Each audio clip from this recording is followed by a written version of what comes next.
नमस्कार साथियों राजस्थान कनिष्ठ अनुदेशक भर्ती में राजस्थान कर्मचारी चयन बोर्ड के द्वारा जब फॉर्म की एंडिंग डेट निकल गई थी तो कुछ आंकड़े जारी किए गए थे।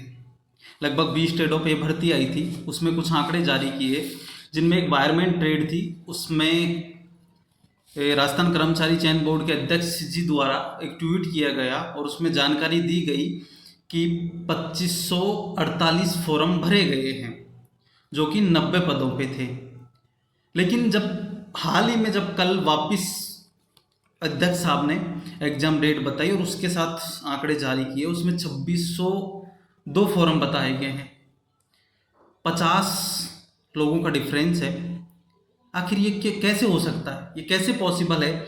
जब फॉर्म की डेट निकल चुकी है उसके बाद आंकड़े जारी किए जाते हैं, तो ये 50 लोगों की एंट्री कहाँ से हुई? मेरा ये सवाल है कि साहब इसका जवाब जरूर दीजिएगा कि इनकी एंट्री कहाँ से हुई है। बाकी 4 ट्रेडों की अभी जारी नहीं की गई है, जो नया डेटा है उनका जारी नहीं किया गया है। मुझे लगता है कि उनमें भी हो। मेरे मन में हजारों सवाल हैं, मेरे मन में नहीं, राजस्थान के बेरोजगारों के मन में हजारों सवाल इससे पैदा होंगे कि साहब आखिर ऐसे कैसे हो सकता है। अगर फॉर्म की डेट निकलने के बाद उन लोगों का फॉर्म भरा जाता है तो एग्जाम होने के बाद भी कुछ हो सकता होगा। हजारों सवाल मन में आते हैं साहब। मैं आपसे कहना चाहता हूं कि साहब ऐसी मन में कोई सवाल ना रहे, आप स्पष्टीकरण जरूर दीजिएगा कि आखिर ऐसा क्यों हुआ और किस कारण से हुआ है। हो सकता है कि राजस्थान कर्मचारी चयन बोर्ड की कोई टाइपिंग मिस्टेक हो पहले, क्योंकि मानवीय भूल हो सकती है कोई, लेकिन साहब इसका स्पष्टीकरण जरूर दीजिएगा कि साहब ऐसे क्यों हुआ है। और साहब अगर ये एक मानवीय भूल नहीं है तो कहीं ना कहीं इस पे सवाल खड़े होते हैं फिर कि राजस्थान के बेरोजगारों के साथ कहीं अन्याय तो नहीं हो रहा। हजारों सवाल मन में हैं। आज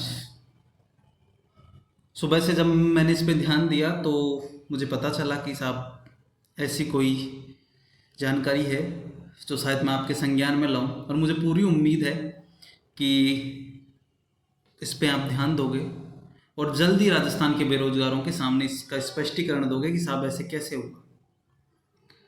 मैं दोनों जो आपके ट्वीट थे मैं आपके सामने, साहब ये वो आपके ट्वीट हैं दोनों, जो आपने एक पहले जारी किया भर्ती के फॉर्म एंड होने के बाद, और एक कल जो आपने जारी किया है। बाकी 4 ट्रेडों के आंकड़े भी साहब नए जारी कीजिए, कहीं इनमें भी कुछ गपड़ा हो। हजारों सवाल मन में। मैं सभी साथियों से कहूँगा कि सोचिएगा आप भी कि क्या है ये क्या नहीं, मेरे तो इसमें कुछ समझ आया नहीं। आप भी इस पे प्रतिक्रिया दीजिएगा आपकी कि आखिर ये 50 लोगों के फॉर्म कैसे भरे गए एग्ज़ाम डेट ख़त्म होने के बाद। बाकी मैं अध्यक्ष साहब, मेरा आपसे निवेदन है कि मेरे मन में और राजस्थान के हजारों बेरोजगारों के मन में इससे सवाल पैदा हो रहे हैं, तो साहब इसका स्पष्टीकरण दीजिए। राजस्थान कर्मचारी चयन बोर्ड की साख दांव पे लगी है इन छोटी छोटी बातों से।